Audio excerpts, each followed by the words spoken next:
So let's go and refactor that repeated code. So we want to make a function that will validate this parts of the form for us. And we notice that, yeah, we had the repeated code. All three text fields had this check for the length. And you know, I have gone and the way I phrased the constraints on the form itself, the may include spaces or may not include spaces, as a little bit suggestive. I'm going to go ahead and say, hey, I'm going to have a function that is going to check for both of those aspects. It's going to check for, is it within that max length, and does it not include spaces if it's not allowed to? And will give me back an error message. So we're going to pass in the string you want to check, and we're going to get back an error message. Okay. And then how will we go ahead and use that function? Yeah, we'll go ahead and call something like string invalid message. I'll call that, is the string invalid, or give me the message about the string being invalid. And I'm going to go ahead and pass it whatever I get out of the form, the quest or the favorite color of the message, and I'll pass it the maximum length, so 20 or 15 or 1,000, and then I'm going to pass it a Boolean. Are spaces allowed? Okay, so we'll make this function a string invalid message. And we can start to write that now, string invalid message, and we'll be given any string in the world. This function now is divorced from post necessarily. Just, hey, gets a string, does it have certain criteria? So, okay. So string, and I'll call it max len, and spaces allowed, I guess, a Boolean. And we're going to go ahead and return the error message. Okay, so yeah, we can go ahead and put the signature there. I'll phrase it like this. Give me a string and a natural number and a Boolean. Return a string. Now wait a minute, what if there's no error message? Okay. If there's no error, then we could say, hey, I'm going to return the empty string. Here's the error message. It's,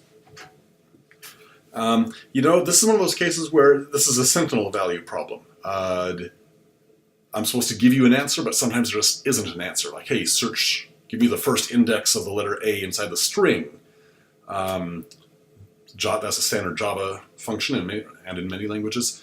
There it returns the index where it finds the character, or it returns -1 if there is no such index. And you can't confuse -1 with a valid string index. So, well, the empty string could get confused with an error message, maybe. I mean, it would be a weird error message, but I like using sentinel values. I like false as a sentinel value. So I'm going to go ahead and say we're going to return a string or false. Okay? False meaning, hey, no error, there is no error message. And otherwise, return the actual error message. Okay. It maybe seems a little bit backwards. Some people want to say, hey, return true if the string did validate. Again, I'm more viewing this as, hey, I'm always returning the error message or false if there isn't any appropriate value to return. So I like false as my standard sentinel value in this situation. Okay. Great. Test cases. Yeah, we're not going to write code yet. Of course we're not going to write the code yet. We're going to write test cases. Okay, so we go and actually have some test cases here. And yeah, give me the empty string, a maximum length of 0, and tell me that spaces are allowed. In this case, I should get back false because there's no error message. Everything's fine. I am less than, I'm not more than 0 characters, and I don't have a spaces violation. Yeah, same thing, 0, but spaces are not allowed. Well, still no error because I don't have any spaces. Give me a positive number. So yeah, I started just making up some different test cases here. Here's one where I actually do have an actual input, A, B, C, D, E, F, 99, max length of 99. I will go ahead and, so first I did a bunch of things that don't give error messages, okay? Including a string that has a space, but spaces are allowed. Well, now let's do some things that do return error messages. And this is one where it's kind of a pain. If I said, hey, I have to call this message and get back exactly this error message, and then later I'm like, hey, I'm running my form, I don't quite like how that error message is phrased, I'm going to tweak the wording a slight bit. It'd be a real pain. I have to go back and change all my test cases. So we're going to have a little bit more relaxed view of testing here. This is not super rigorous testing by any means. This is just a very rudimentary test suite we're writing. So we're going to say, you know, if I give you this string here and these other parameters, you better give me back something that is a string. Don't give me back a Boolean. Give me back a string. I'm not going to look at the details of the string. I'm not going to look to see how long it is or what characters are inside of it. So here's what I'm going to do. I'm going to go ahead and call my validation function, pass it the string A, but say, hey, the max length was 0. I better get back. String invalid message, I'd better give back a string here. Here's what I'm actually going to unit test for. I'm just going to say, hey, test that is string of this thing returns true. So this is not required for your work or your homeworks or anything like that, but I suggest saying, you know, we definitely need unit tests, but don't necessarily feel like your unit tests have to nail down exactly the error message, because that sort of maybe is too tight a constraint. If I were more with it, I might sort of ensure that the error message was at least a few characters long, something like that. Okay, so anyway, so we have more error messages here. These are all things that should give error messages. ABC space DEF, but spaces were not allowed. Or ABC space DEF spaces are allowed, but the max length was 3, things like that. Okay, so those are the sort of unit tests we write. And now writing the actual code is going to be pretty straightforward. In fact, I actually have it written down here. It's basically going to be that code that we had before. Okay.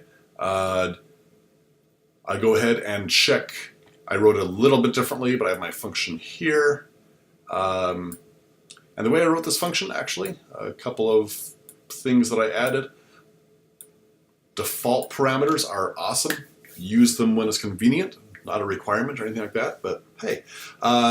If you call this function and you only pass it 2 inputs, and don't give it an extra Boolean, it will assume that spaces are allowed. By default, spaces allowed is set to true.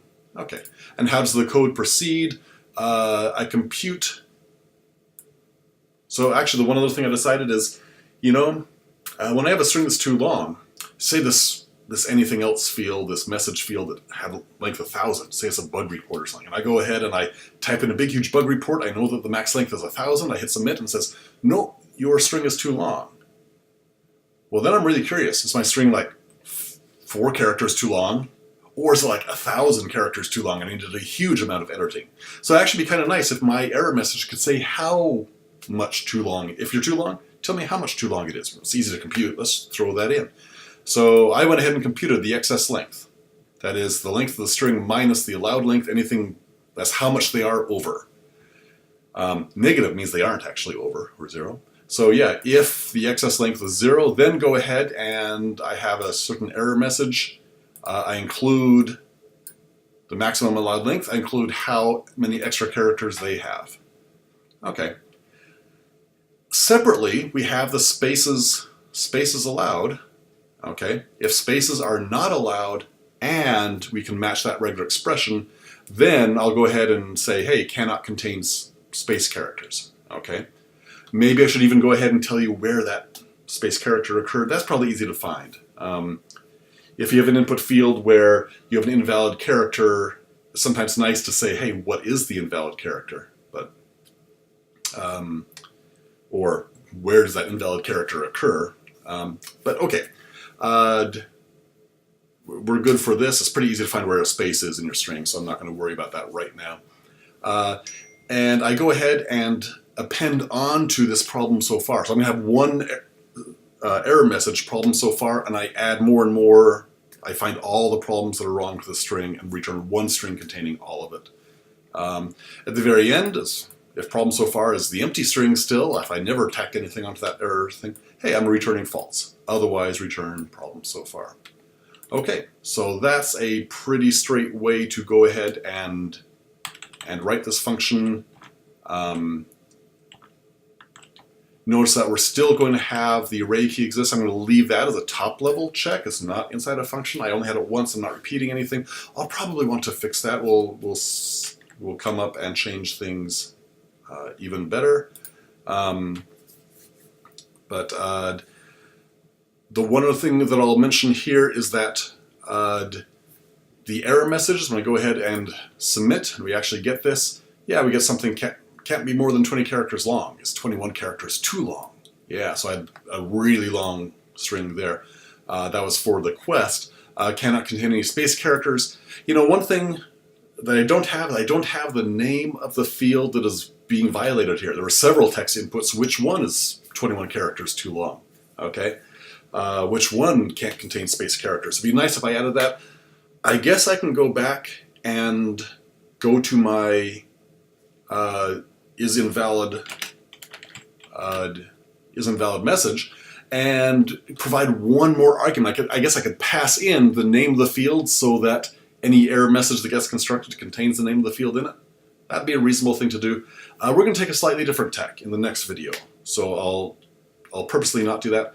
The other thing I don't have here is, again, I mentioned this as maybe a BR tag between these things. I'm going to claim I definitely do not want to have a BR tag in my error message. My function is going to go ahead and return the invalid message string. Maybe there's new lines in it if I think there should be new lines in the error message, but just return the error message. Keep this function, keep its purpose focused. If I want to go and say, hey, I want to convert this to HTML, I can go ahead and say, because I'm going to be displaying a string on a web page, and I have something that's just regular data, I want to convert it to a web page. Hey, maybe I should call NL to BR of this. In fact, maybe call NL to BR of HTML special chars. That way, if my error message happens to contain ampersands or greater thans, then it will still print out. It does limit me a little bit. It's saying, hey, and I should go and go up to the description of this function here. Hey, just return an error message. Cannot contain HTML markup. Okay, just to maybe be clear. If I'm going to, I think that's the right way to do it. Make a string that is the error message you want. If you want to render it as HTML, that's a different thing. Let somebody else do that.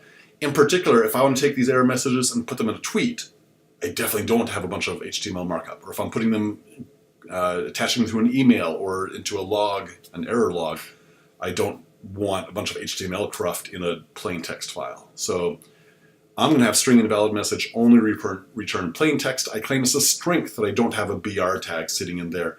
That's going to be up to whoever calls this function. Hey, do I want to take this string and turn it into HTML or not? That's somebody else's choice. So we'll keep this message, or this function, focused on finding the error message. Okay, next step, we're going to say, hey, we still have extra functions we want to do, and we're going to group them together better in the next video.